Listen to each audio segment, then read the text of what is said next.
Showrunner and writer Peter Mattei and executive producer Peter Tolan got the good word that Outsiders is in for a second season.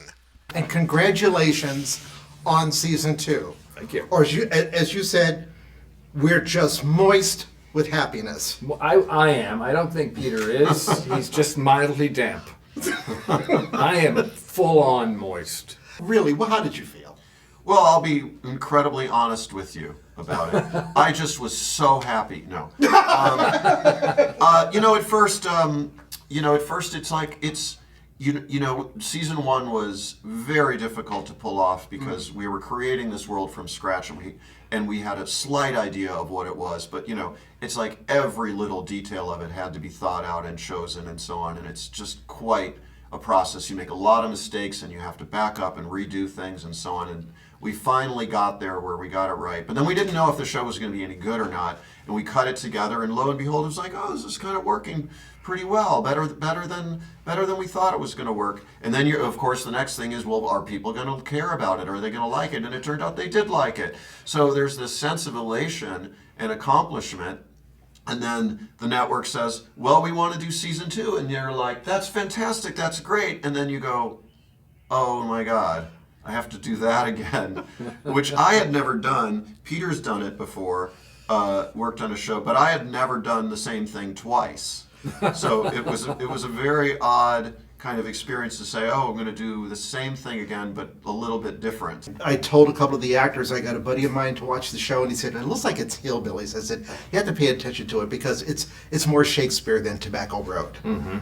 Oh, thank you for saying that. That's probably true. That is an inspiration, definitely. Would you agree with me on what my I would assessment? totally agree with you on that.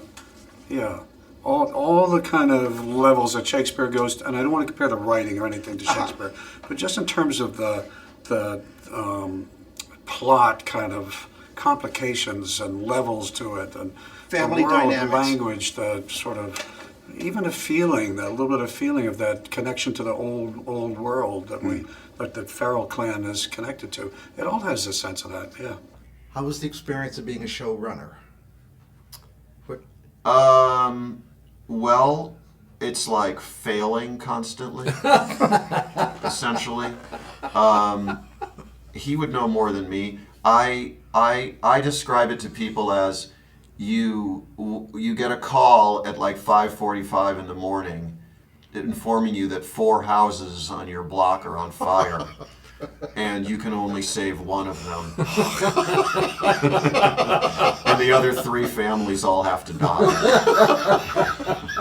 That's probably the best.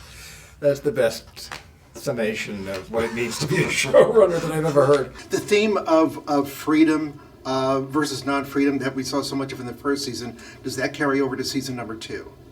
Or is there more confinement to season 2? Well, the freedom is really tested in the second season, and we can't tell a lot about that. Right. But it's going to sort of define what freedom is when you start putting it to the test and really squeezing it. That's a big part of what we're talking about. Was there ever a time when in your acting careers when you lived off the grid for a while? Maybe not in a Farrell clan sort of way, but you just felt, I'm really an outsider here in pursuing this career.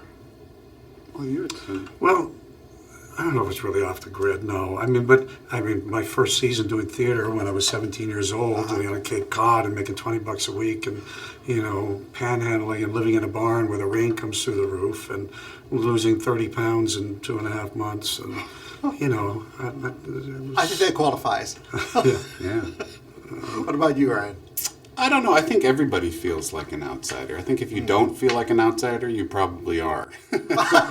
You know what I mean? I sure do. I think that's part of the mentality is kind of, is the title of the show sort of speaks to that, is who is an outsider? We all are.